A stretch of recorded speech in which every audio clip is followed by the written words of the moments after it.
mulai kabeh Kakang Loyong Toko kula wonten dawuh pangendika Gus ana tenging ngalas iki kepethuk ana bocah wadon ingkang isih kenyong mlayu-mlayu agemane nganti ontang ranting iki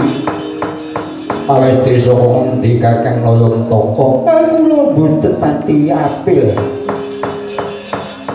monggo dipun sulit piksa Gus monggo dhisik ana bocah wadon susting warna kuwi sapa lan saka ngendi sangkamu inggih Raden kula namipun Madrim Raden jenengmu Madrim inggih kula putri negari Montor Paduka Kanjeng Rama Montor Dipo lajeng panjenengan menika sinten Raden putra ing Astina majane Prabu Abiyasa kekasih Raden Pandhu Dewayana Patuko Raden Pandhu Dewayana iya keparnyata lajeng ingkang pengker ingkang lemu menika sinten kula niki Semar kula puna kawanipun Ndara Pandhu lajeng menika mripatipun wiyar pemanten kula kok mboten kewedhep menika sinten Kang Purwo wedok ayu ora kewedhep mumpung weruh mau nyawis ngimpi garap weruh walah nyong nak wulu kaya kajuli kelingan bekayumu dong bekayumu rayu rayu terus sing dadi masakane dong angger neot mbak Iwi iso neot angger neot nganggo catut nek nganggo catut gula jalu bawor bekayu apa bekayu piye kabeh gula lalawi gareng kuwi nalawi gareng gareng winala gono wiloreng rengno wigala lah jeneng siji kok tulah kali kowe nek maksud sing bener kan kae sing dhuwur dhewe sapa? Kula Petruk ponake Ndara Pandhu. Yayi Madrim. Kota Tirumayu kemprang kaya kidang pinujung dene soto kewan. Banjur ana lakon apa kang dumadi? Aduh Raden. Kula ngantos bicara saking negari Mandara kaya pengacep badhe kumati katang kula sepuh Kakang Raden Narasoma. Iki jenengan saking negari mboten koyang dhateng kula. Monggo kula mboten saged bisa kaliyan Kakang Narasoma. Sinambi wonten margi kula pinanggih Narendra ing Plasa Jenderal Prabu Gendara. Kula ninto beksa badhe kapundhut karo Raden kula nyuwun pengayuman. Awit kula menika mboten tresna dhateng Prabu Gendara. Piye Kakang Loyong Toko dipun ayomi menika atmajanipun ingkang paman piyambak menika kadangipun Ndara Pandhu maksih waris piyambak nek mboten pun ayomi mboten pun tulungi mesakaken Gus iya Kakang Loyong Toko aja sumelang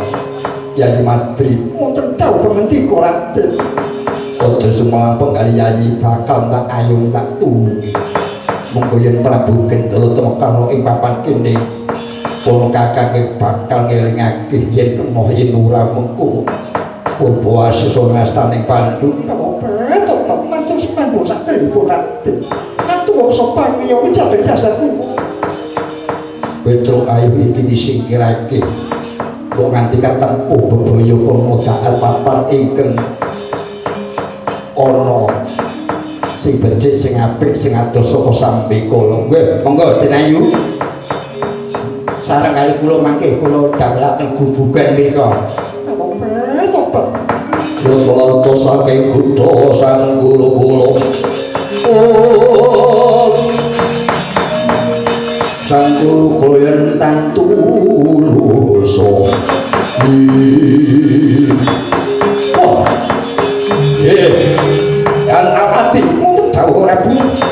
menyang dipilane si Padri. Kula boten maksud icak saking pandulu kating mlebet wonten grunggul menika Kakang Mas. Kowe ora tahu. Iki lompat ke sapa ngene iki?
Kapat mongko kalimo candolo wong bakal sapa putra Ngastina Raden Pandhu Dewayana kuwi sapa Narendra Prasa Denar Gendala jejero Pandhu omong kapan kowe ngerti bulku ora masa tawana king umlibat ana ing papan kene dudu bangsane kewan Putri Mandala Karmajaya Prabu Dradipa ingkang sesilih Dewi Madrim. Apa sababe kok nganti Sang Prabu bojo-bojo Dewi Madrim bakal tak pundhut galuh nanging dhewe nampik marang katresnanmu. Mongko aku sumangsan parikudu bisa njawab Yayi Madrim. Sang Prabu yen kena eling aku aja bajut jabel kekarepanmu. Wong bakal bebrayan iku dasar kudu padha dinetresnani. Ing atase Madrim ora tresna marang Prabu Gendala bakal kuwi marang kendhati lakon. Dene iki Madrim lepan masani Pandhu. Wah, bapu. Tak caluk. Bisa ngrayang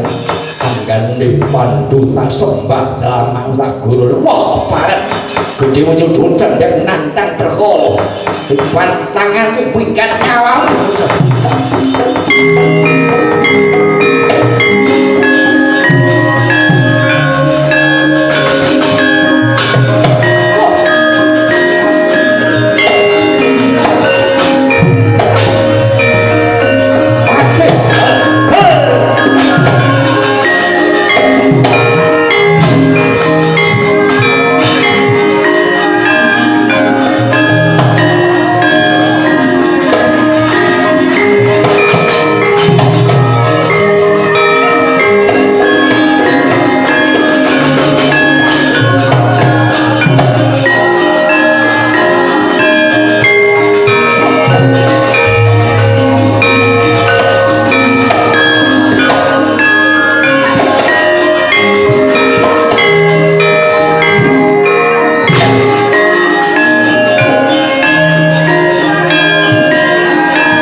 sugeng pangwatak ira sadosa Koko Prabu Paduka Ating praloya Koko Prabu Aduh kados pundi kok Prabu kok ngeleta kebangetan pandu gawe pati malah kadangku sepuh ora mati dhewe tak benan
kali ini bocah melidik ngenyengan bocah bagus orang kaya abang kerekung korol udah sengit banget tendang pun yang kedua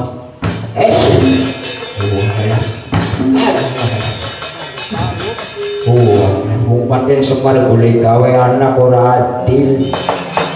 kantong genep dada weteng pupuk jengkul kempol telapakan gareng cilik kaya jangkep basa gawe nyong borongan bok dada kempol telapakan ya wis ora bedengkul nendang ya kelumah ayo matine sengit kepengen nendang jodoh jarite aduh kan cara kula kok dipun jotos dus kula pun jarak opo kepiye lho dadaku mbok antem astu kula jarak kula ngajar pejahe mawon iki susah dadi sengit kula nyuwun pangapunten Raden kula sampun bertobat kula terima kawula sager kula paringan pangapunten kula nderek paduka Raden yen tetelu mengkono wis mengkul marang Pandu iki mboten namung kula mungkul kok badhe deswite paduka Raden pinangka kangge tandha sing tresna kula badhe masrahaken kadang kula sepuh Kakang Mbok Anggendari mugi kersa ngagem garwa Raden iya tak tampa kanthi tangan loro pisungsungmu Raden Trigantalwati Mbak Ayungmu Anggendari enggal kanthi suwandang ing Astina mongko sakundure Pandu mongko aku bakal mundhut karo ngestaken dalu iki ngaten kula pamit ya budal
Dewi Kunti Tali Broto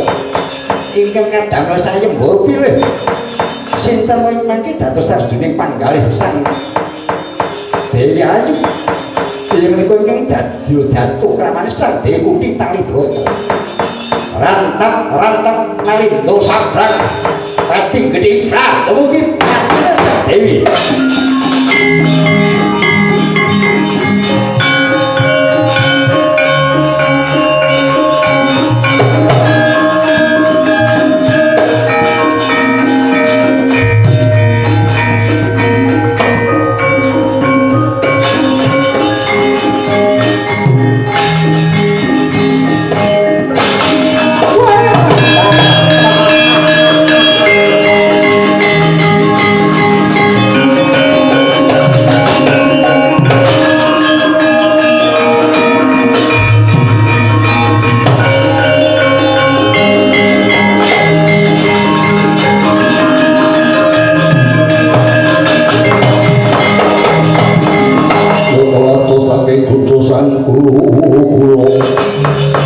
yen tanah putus sasri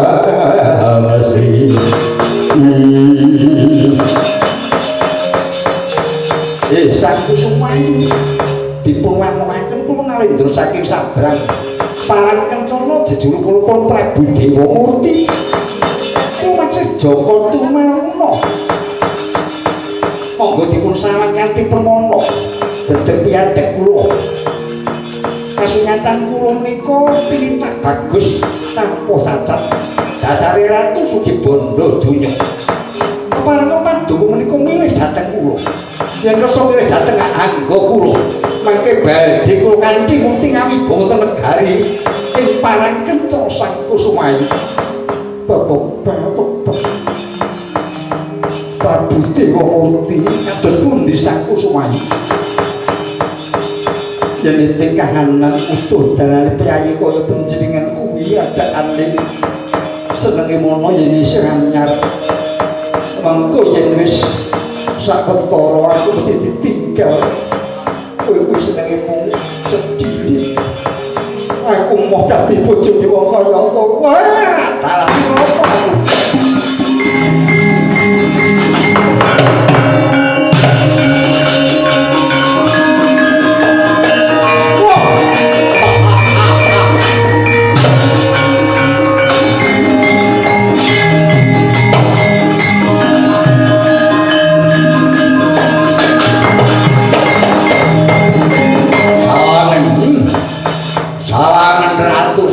Bantar Gebang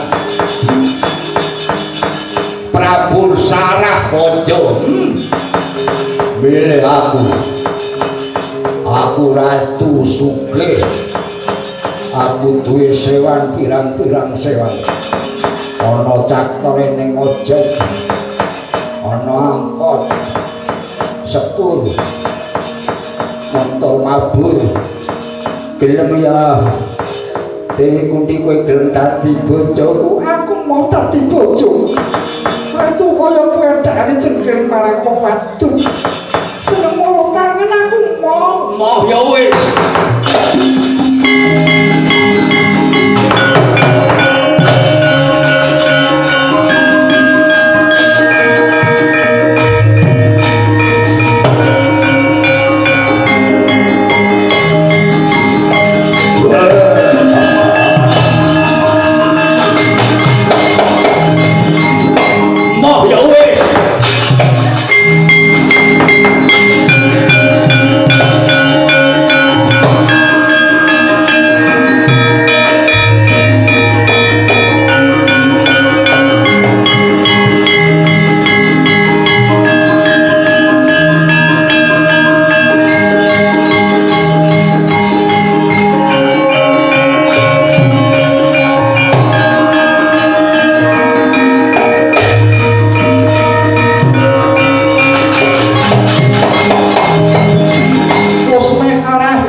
Katinetrane anggara apa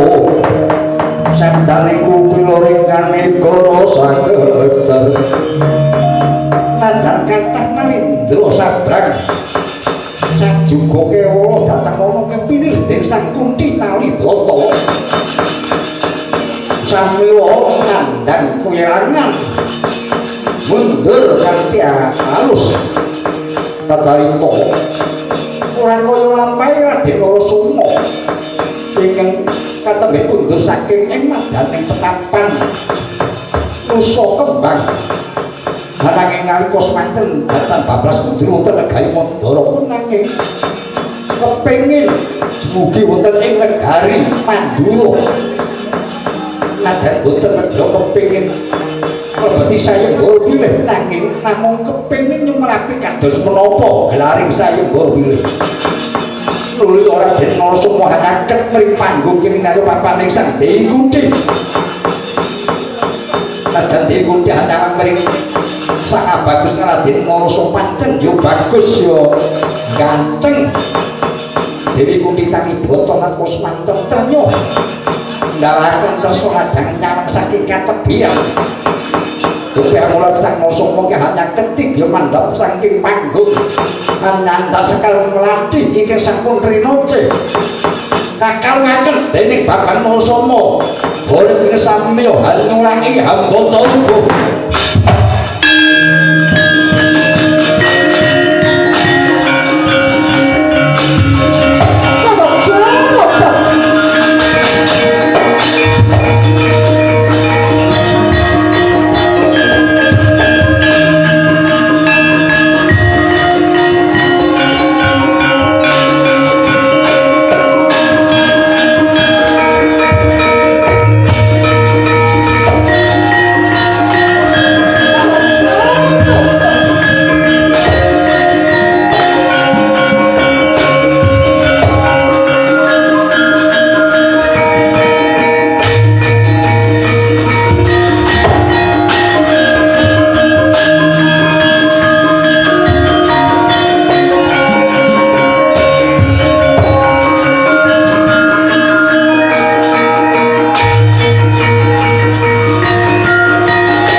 kapan mengadep pundi Sang Dewi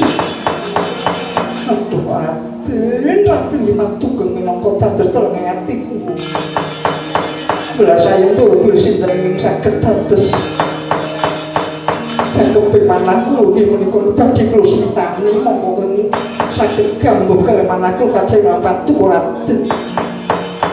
Raden Narasoma parang nampi ing dados kados manahku waduh mati aku penjari sinten Raden putra Pambayu negari Mandura Basudewa nganami kula kula nekseni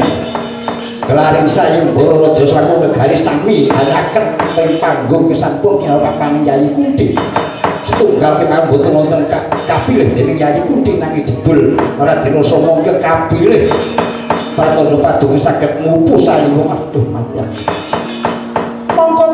mboten yen mlebeti sayembara kula mulai dawuh tempat mriki namung basik pengin mangertosi kados menapa gelaring sayembara pilih paduka kados pundi mapan menika sampun dados keputusan bukti paduka sampun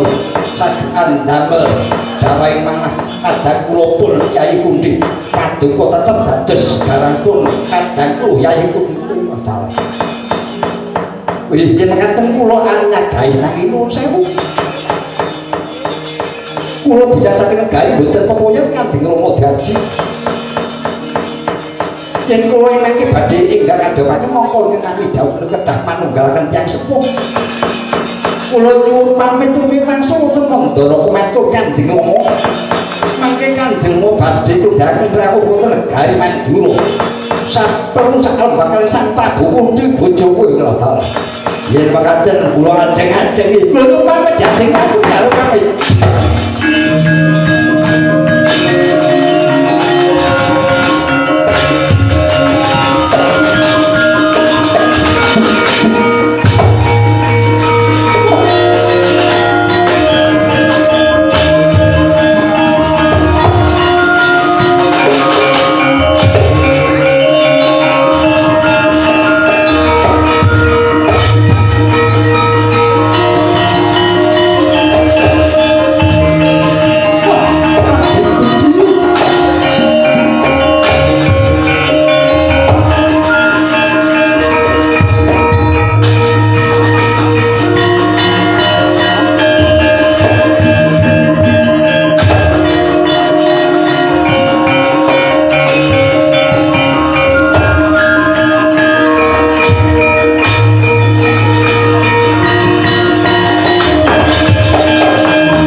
Bernadette kalau tekot dodak manggung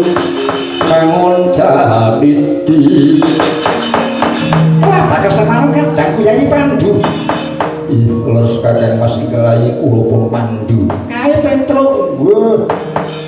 derake bendaren mulu mboten nate bisa syukur Kakang Mas kok lajeng Inggalai pinanggih panjenengan Kakang iya iki dapur temui boko beneran Nyai lah bantu Kyai Pandu bakal tindak ngendi Nyai ing pangajap kula nedya badhe nglebeti sayembara pilih wonten negari ing Mandura bakal mlebu sayembara pilih kula wingi bakal ngayunake Dewi Kunti kaluhuran sabdanipun Kakang Mas nanging tak jarani Kyai sayembara wis bubar sampun bibar wis bubar bibar kados pundi bubar ya bubar ini wis rampung yen makaten sampun wonten ing saged mupu sayembara kapilih dening Sang Dewi Kunti pancen bener golongan apa Kyai pun Kakang ingkang dipilih dening Dewi Kunti calon jatuh kramane Kyai Kunti yen makaten kula nderek mangayu bagya Kakang Mas mugi-mugi angin paduka bebrayan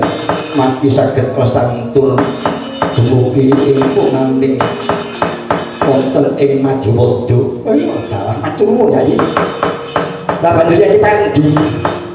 kula menika dumugi wonten ing Mandura namung dawah kaset pramila nggih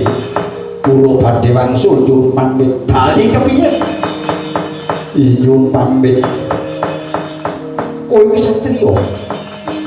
Pandu kondang tekan jagat raya kebaki bawana yen Pandu putra Ngertina satu kekasih dewa ingatan dargayung kebun sayembara lah ngomong bali nyentung tanpa karya apa ora ningsep apa isin isin kados pundi Kakang Mas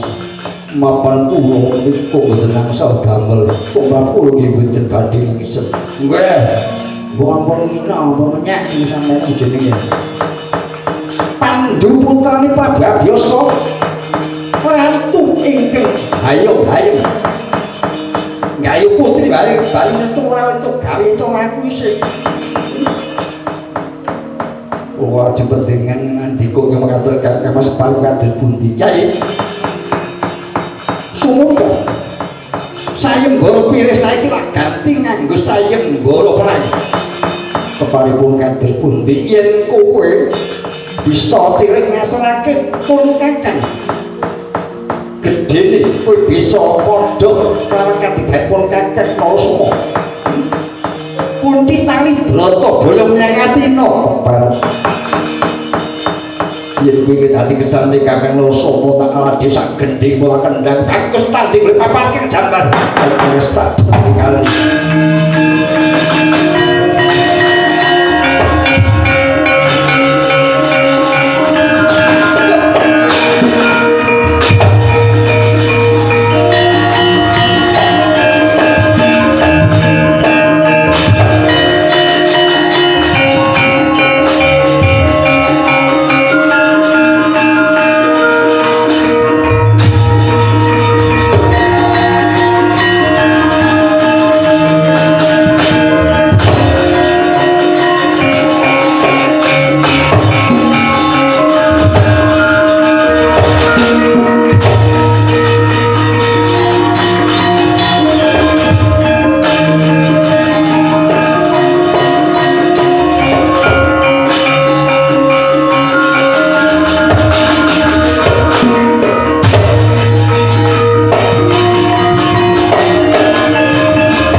ayo kene tandingo tingkingake kaprawirane Kakang Kusuma kowe medal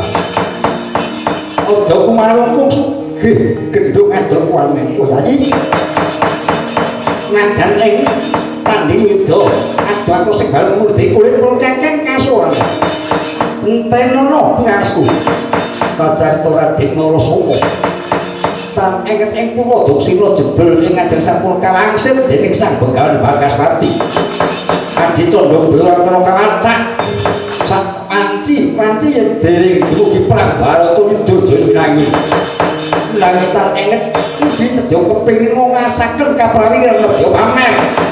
dipun rapalaken Aji Candabira medal Brahul sak lungguh Bandung winangi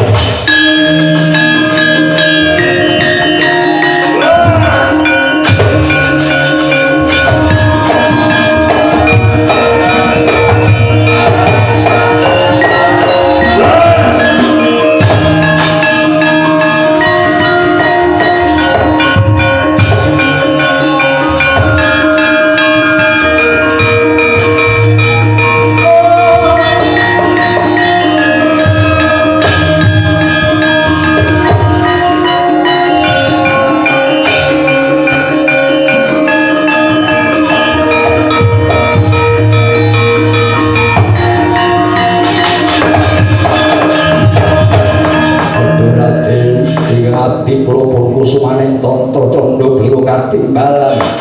paparinga kados ruti aku ketemu mungsuh iki bebayang Candabira dapat jaluk gawemu kinangake satria bagus kae jenenge Pandu pangestu kula kopi kesini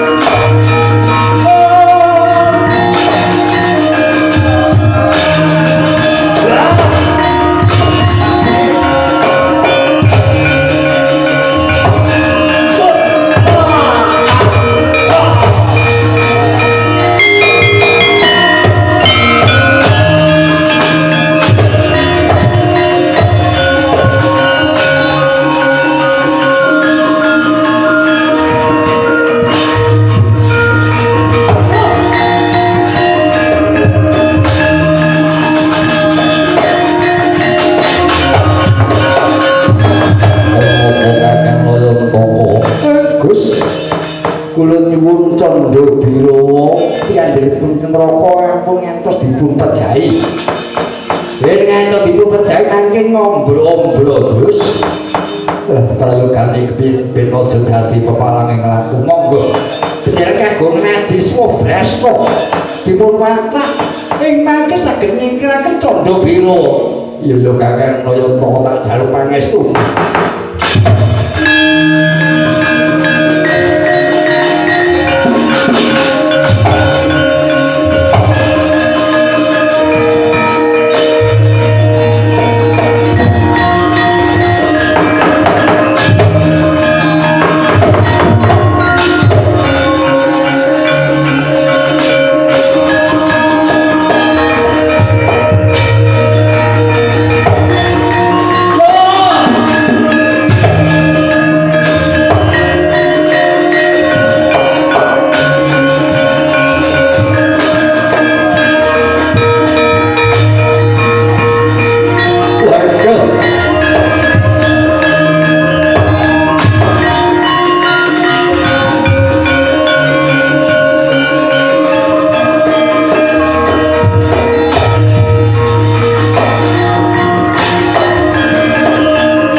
Blenjani perjanji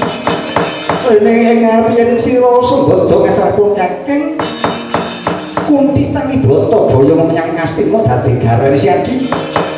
ora mung kuwi tak paringi triman meneh nak tambahi badhe pun paringi menapa kadang Kyai Madrim tak pasrahke kowe udutun garwa ya Yai menapa kerayi urung dados bojo kula mesti gelem Madrim ana dewe apa kakek Nasuma kowe saiki tak pasrahke Kyai Pandu yen nite dadi mitra kowe iki tresna marang Pandu gelem yo dadi bojone Raden Pandu tobat kakek Mas kepiye aku kuwi masa negara ora mung bakal golek panjenengan ora bakal golek lanangan aku ora kepengin duwe bojo kowe gelem aku moh aku durung kepengin mengko ora suwe-suwe kepengin mulai keturunan nek njaluk tambah gelem yo aku moh gelem moh gelem moh gelem ora ya wis gelem lah wong arep gelem kok kangelan saiki adikku Madrim wis nyagui dibolong yang ngerti no dadi Kyai Pandu dina iki kunti Madrim boyongan kundur negara ngerti no dadi Kyai Siadi suwangsa mlaku karo Basu Kyai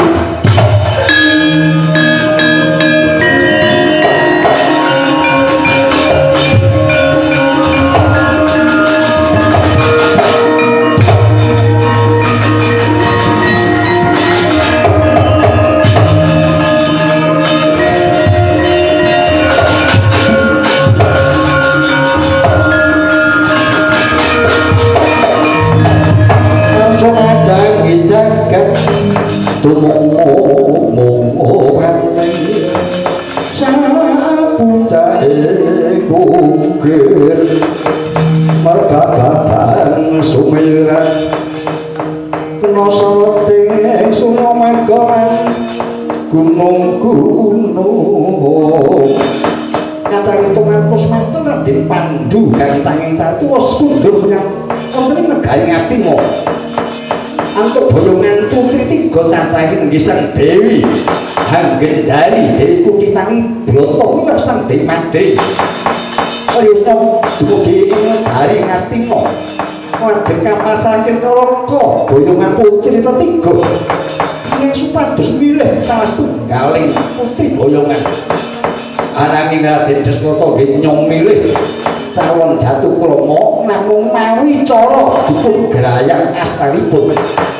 ingkang sekawit majeng Dewi Kumpitani Broto kagrayang astan ning dening Raden Desnata kabantang yen ing benjang namung anglairaken putra kakung tiga cacahipun boten kena sing manah trisang Desnata hanggaru namung kabar putra tiga omong kalih Sang Dewi Madrim majeng najan kagrang astani kapur kabantang namung kagungan putra kalih mangka kembar nalika manten Raden Desnata datang kepareng anampi mring Dewi Madrim ingkang pungkasan Dewi Hanggendari sinerang dipun grayang astanipun Raden Desnata bujeng lakak-lakak katondo yen dingai panah iki sing tak goleki Kyai Hanggendari najan dhewe kuwi cerewet najan dhewe kuwi judes parang wong lanang wani para wong lanang kuwi senenge perintah nanging kowe besok duwe anak 100 cacahe ya wis tak karepake Dewi Hanggendari satemah dados garwaning Raden Desnata Dewi Kunti Dewi Madrim dadi garwaning Raden Pandu nanging Dewi Hanggendari upata ya tak termakir madon aku iki dadi putri boyongan nanging aku ya trimo karo Raden Desnata mongko iki wong ora jagat ya kanthi tenono besok jaring jaman anakku anake Pandu aja nganti rukun teman benjang lair kula Pandhawa sakang urip ora nate rukun tandane wong kaya banyu kawan isa gantanging apa Riwusna Raden Pandu handhap Sang Kunti Sang Dewi Madrim Sang Narada dawuh yen wabut tiga kayangan bekasing kalya gegantang Raden Pandu ngadeg Senopati ning Ngaloga hiring sang bioporo wadya bol sikap kegaman mampat-mampat darubul kaya peksi manyar sasa ding nong ding duding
giri-giri kenyolir praboto abang kawula garmang uhe musuh amin tolawa ula dalah yo iki sing tak enteni kowe lak ingin aran Raden Pandu iya pancen Keparenata kowe Prabu Isobojro ya ora tedhe ngali-ngali anggonku merdo kepengin banget ngucap telong wandamu mumpung padha ijen kene manutun cacat kaya lombok kethok kaya gori lah umbe ketemu nak jejuki wandamu kanggo tumbal negaraku ing Buwaro sumbar kaya lanang model Prabu Isobodro ana keparan apa kuwi apa pandhu ingkang sumekaning pati tak upamake kaya dene panganan tebu suwibawa wong tuamu Prabu Nagapaya ora sepira dayane dhewe Raden Pandhu luwih kuwi mung tumiba bocah nom ayo swarga kinare ayu tanding mulo Pandhu kaklak kancamu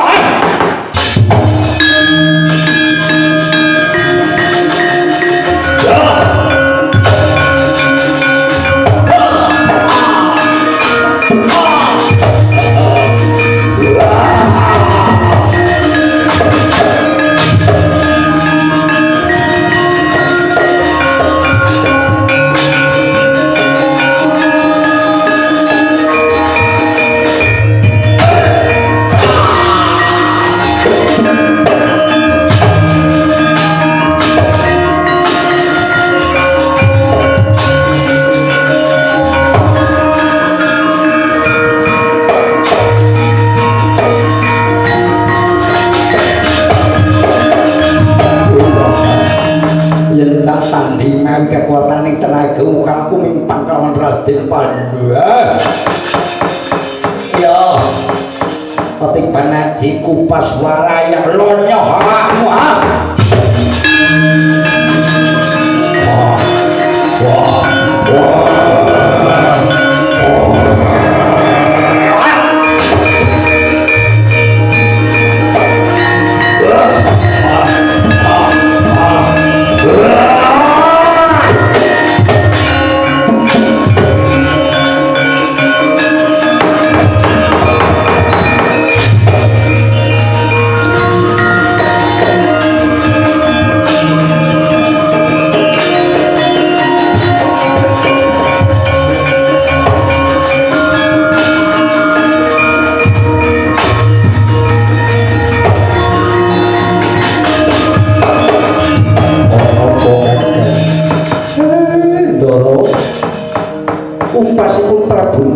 Isobodro niku ampuh magilo-gilo. Dingantos tumpuh anggane manungsa mesti lebur papan tanpa dadi kirang bejanipun lonyoh sak arandune badan kados dipun bakar. Lah banjur prayogane kewipun ngeten mawon. Ingkang saged ngicaraken wisa-wisa sampun subar mangke ngangge tut kula mawon. Mangke kula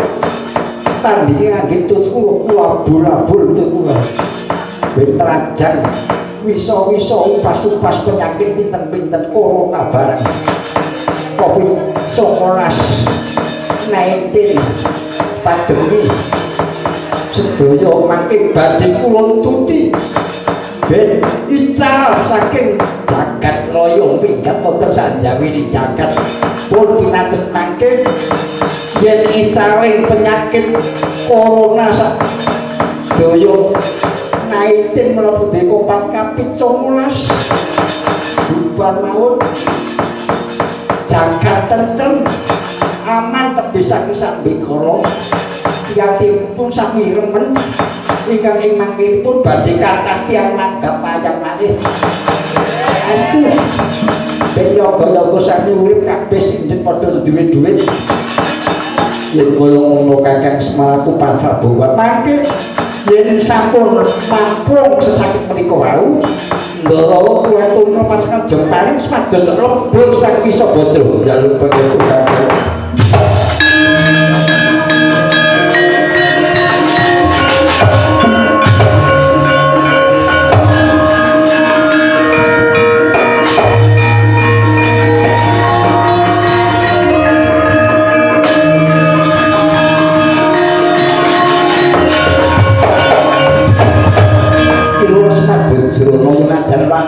sipating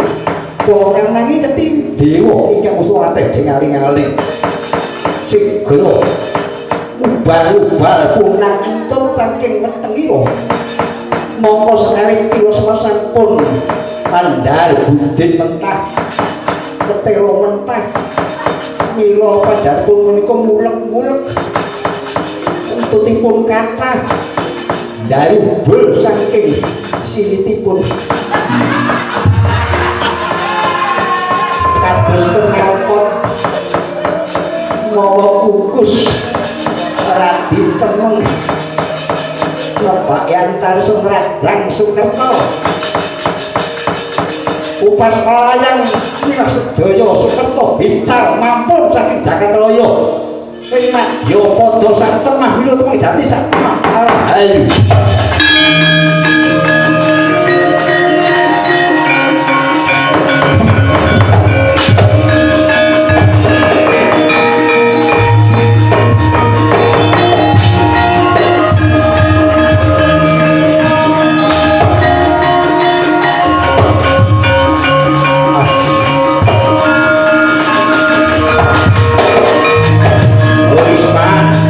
disentem ke mah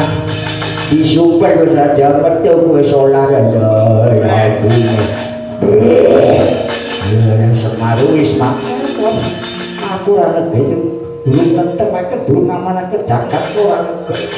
orang yang kayu ini gue aja ditong-tong gue punyunya mah gue tekunek mah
Swaswa Dengkeng Rama